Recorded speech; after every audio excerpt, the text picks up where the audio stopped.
Supreme কোর্টের তোপের মুখে পড়ে এসএসসি নিজে রাজি হয়েছে যে হ্যাঁ আমরা 7 দিনের মধ্যে যারা দুর্নীতিগ্রস্ত তাদের লিস্ট প্রকাশ করব।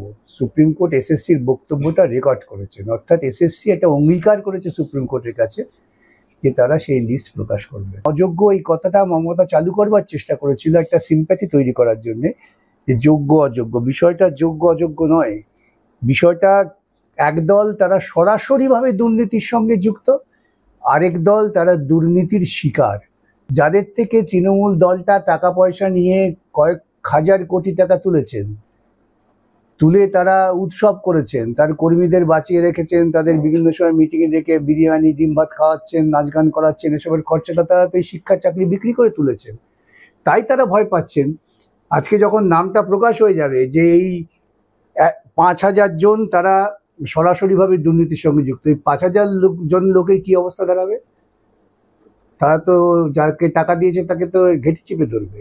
সেই ভয়টাতেই ওরা এতদিন প্রকাশ করছিল না, আজকে ওদের নিজেদের বোকামোর জন্যই ওরা সুপ্রিম কোর্টের কাছে ধাক্কা খেয়ে এটা করলো। সম্পূর্ণ সর্বোচ্চ আদালতের বক্তব্য এবং প্রশাসনিক, ফলে এই মুহূর্তে এই নিয়ে দলের তরফে কোনো কথা বলবো না। সুপ্রিম কোর্ট যা বলেছেন, এসএসসি এবং সংশ্লিষ্ট যারা কর্তা রয়েছেন, তাদের যারা আইনজীবীরা রয়েছেন, এ বিষয়টা তারা দেখছেন। তাদের অযোগ্যদের তালিকা প্রকাশিত হবে, বাকিরা যোগ্য। আমি এক্ষেত্রে বলবো, যোগ্যদের তালিকা নিয়ে যে লড়াই সুপ্রিম কোর্টে হয়েছে, হাইকোর্টে হয়েছে, সুযোগ দিয়েছেন ডিভিশন বেঞ্চ, সুপ্রিম কোর্ট। আমরা মেন অপোজিশন অ্যাসেম্বলির ভিতরে বলেছি, বাইরে বলেছি, অন্য পলিটিক্যাল পার্টিও কেউ কেউ বলে থাকতে পারেন, বিশিষ্ট আইনজীবীরা, আইনজ্ঞরা বলেছেন, বিভিন্ন যোগ্য শিক্ষক শিক্ষাকর্মী মঞ্চ আন্দোলনকারীরা বলেছেন, ইন্ডিভিজুয়াল বলেছেন, আপনাদের বিভিন্ন চ্যানেলে টক শোতে যারা বিশ্লেষক আসেন, নিরপেক্ষ বিশ্লেষক, তারাও বলেছেন, কিন্তু আপনারা করেননি। এখন যাবেন কোথায়? যাওয়ার তো কোনো রাস্তা নেই। 2 তারিখ ইজ নকিং দ্য ডোর।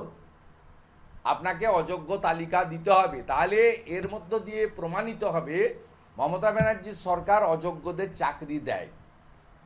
একটা নির্বাচিত সরকার, সংবিধানকে সামনে রেখে এসএসসি একটি অটোনমাস বডি, সেখানে আপনারা অযোগ্যদের চাকরি দিতে পারেন না। অযোগ্য তালিকা আপলোড হওয়ার পরে পুরো মন্ত্রিসভার বিরুদ্ধে ব্যবস্থা নেওয়ার আওয়াজ, মুখ্যমন্ত্রীর পদত্যাগের দাবি আমরা করব।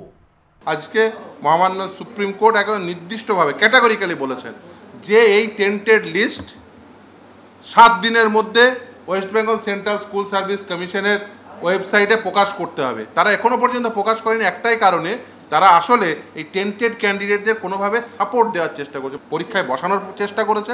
কি ইন্টারেস্ট রয়েছে এই West Bengal central school service কমিশনের যে তাদের লিস্ট না প্রকাশ করার জন্য? কি ইন্টারেস্ট রয়েছে রাজ্য সরকারের, বা কি ইন্টারেস্ট রয়েছে? সুপ্রিম কোর্ট নির্দেশ দিয়েছেন, কলকাতা হাইকোর্ট প্রথমে নির্দেশ দিয়েছিলেন, তারপরে সুপ্রিম কোর্ট, যে তোমরা এদের কাছ থেকে যারা টেন্টেড ক্যান্ডিডেট তাদের কাছ থেকে মাইনের টাকা ফেরত নেবে উইথ ইন্টারেস্ট।